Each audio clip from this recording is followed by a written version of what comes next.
Okay, baby. No jumping. No jumping. You want to say hello to the people, Willow? You want to say hello? No? Yeah? You want to say hello to YouTube land? That's YouTube. That's YouTube. It is. Hello, Princey. Hello, Daddy. Yeah, Baba. Good boy. Good boy. Go see your sister. Sorry about that.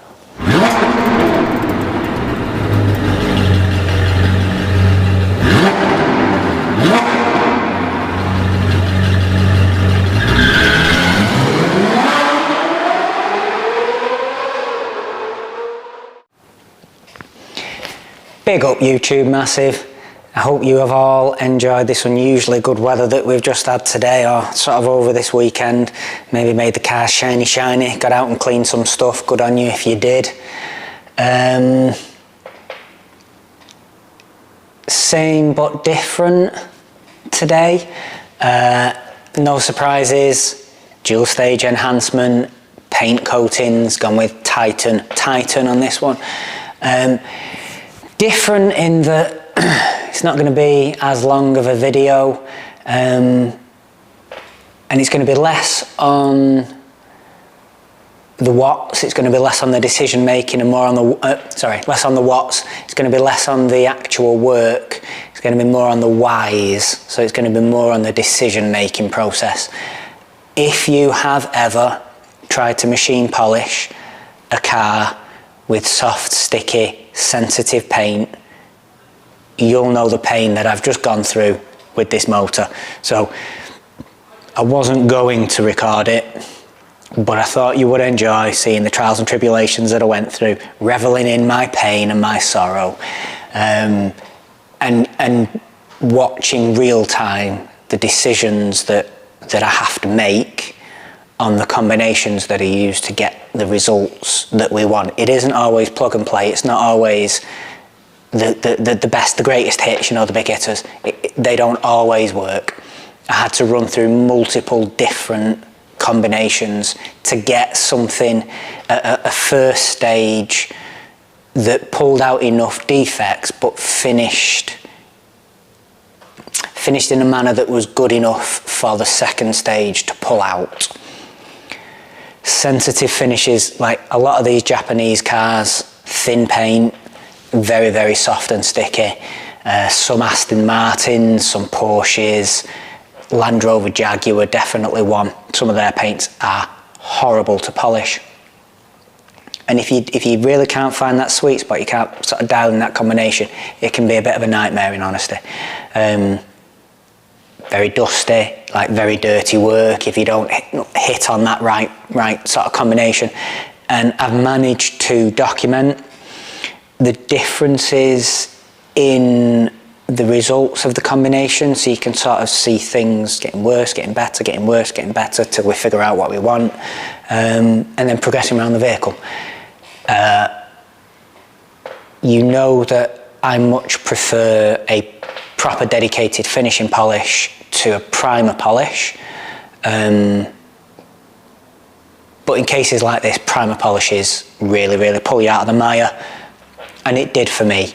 Ended up using it, although it's not in a Geon, however you pronounce it, bottle, it's the Geon primer that I used.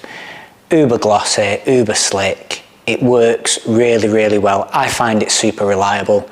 It's worth a try. As always, all of these products that you see, you've asked to see the products I use, so I'm showing you them. I'm not pushing you on them. I'm not paid by the companies. I don't get free product. I shouldn't need to tell you that, but up front and centre, everything that you see me use, I've purchased with my own money and probably on a second or third bottle, and I buy in bulk, all right? None of these things are given to me. These things work for me. If you are struggling, buy a small amount, have a play, give it a try. It might work for you as well. So yeah, shorter video, slightly different format, focusing on slightly different things. I'll still put the chapters up there, skip through if you need to, but I'd very much appreciate if you try and stick with it. You know, maybe you learn something, maybe you don't, maybe you're looking at polishing your own car, or maybe I will help you have a realistic expectation of what you can expect if you have a similar car with a similar problem and you're going to take it for similar work. So yeah, sit back, have a laugh, enjoy, watch my stress, watch my sorrow, but watch the car turn into something beautiful. It's an ugly duckling. This thing looks absolutely banging now. I think you're going to love it. So I'll see you soon. Thanks for watching. Stay tuned.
No jump, no jump.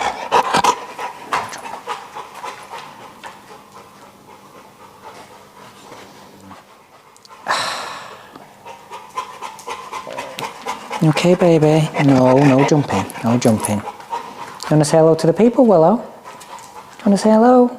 No? Yeah? You want to say hello to YouTube land? That's YouTube. That's YouTube. It is. Hello, Princey. Hello, Daddy. Yeah, Baba. Good boy. Good boy. Go see your sister. Okay, so I'm going to save you some time and me some memory card space. In the end, I settled on an orange, like the generic orange waffle pads. Seemed to balance cut and finish well, didn't mar too badly. I'll get that later. Didn't mar too badly, and as long as you didn't overwork them and soften them too much, definitely kept the surface cooler. And I ended up teaming that up with one of the products that I tried before. So these are the 3D, it's the new ACA line. If you've not used 3D products before, I think their old line was AAT. So you've got 510 here and 520. 510 is the compound, 520 is the finishing polish. These are really, they are a smat abrasive, they're non-diminishing liquids. So I guess they'd be equivalent to something like Maguire's M105 and M205. I'm not comparing them, but that's the type of product they are. The abrasive is very, very small to begin with. In high quantities, they've high solid content in the bottle, and they don't break down. So it's just this constant rolling of many, many, many small abrasives to slowly chop down the surface. It says that the compound will cut to P1000, so that's pretty heavy. Anyway, all that being said, that on its own was just a little bit too dry. The best finishing compound other than what I settled on was probably the Koch Chemie.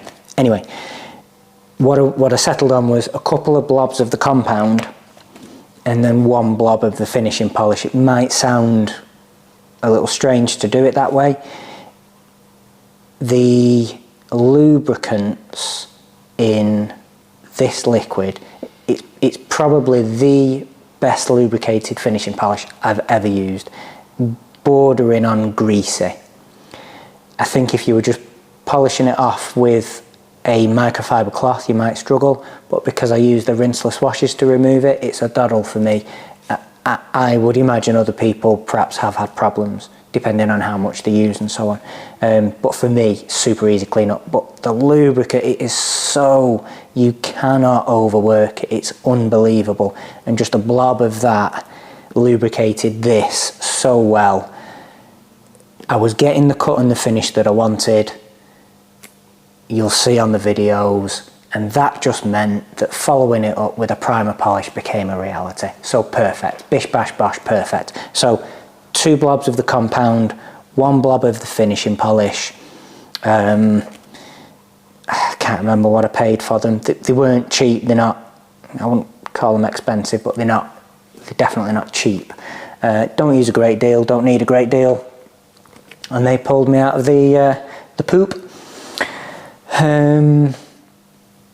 So we'll get back on with the videos. You can see me working it out, you can see me working the product. You'll be able to see panel to panel how much better these finish than the others. Microfiber pad was the wrong thing. So my best advice to you, if you're having problems with anything, be it not enough cut, too much cut, sticky, whatever the problem is, my golden rule is I change one thing at a time. So I'll never change pad and polish in one go. It was very obvious after using 3 different liquids that the microfiber pad was the problem. Yes, there was different levels of finishing from the liquids, but the pad, there was always a problem of marring rather than it being just a little bit milky. It was, you could see micro marring, actual almost minor swirls. That was the pad. So after trying 3 liquids on a microfiber pad, changed the pad out, a couple of different foam pads, dialed that in, and then I ran through a couple of liquids again, settled on those with the orange waffle weave pad. We would have gone through 6 or 7 different iterations for the video, total waste of time. You've got the idea, let's crack on with it, save some time. See you in a bit.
What's he going to do? Masvidal is the top 3 star in the sport, period. The sport's 3 biggest stars, in this order, are Conor McGregor, George Masvidal, Nick Diaz. Nick has a chance to break into that. Possibly he's already there, but if it removed too long, I can't put him on the list. Very important that Masvidal has a big picture here, that he sees it. I don't like this guy. I don't like this guy. But I need it. What Masvidal's going to do next. A lot of moving parts. A lot of balls up in the air. But what Masvidal's going to do next, and the fact that he does it successfully at no point in his career, is this big paramount.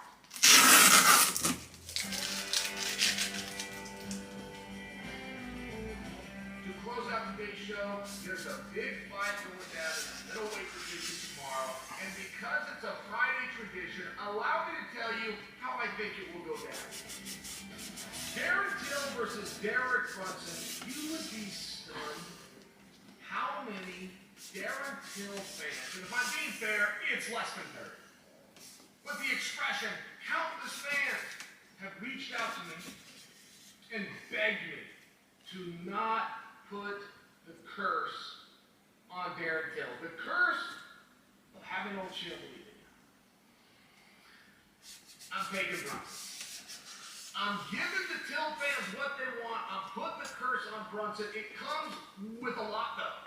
It comes with a lot. Look, first off, I find Brunson to be very consistent. I find him to be a very steady and consistent fighter. I don't find Till to be consistent. Some of Till's best performances have been the nights when he should have done the worst. And vice versa. 4 years ago, when Derek was still at Jackson's in Albuquerque, and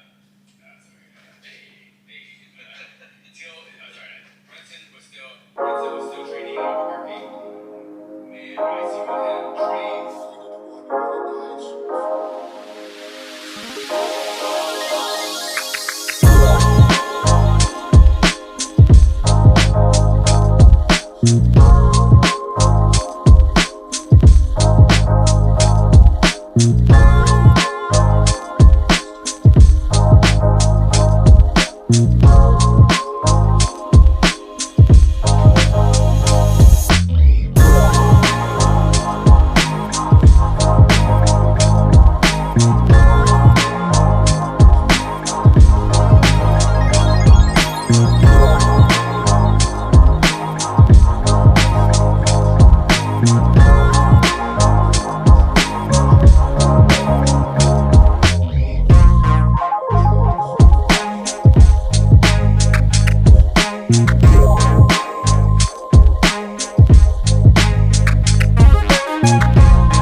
Thank you.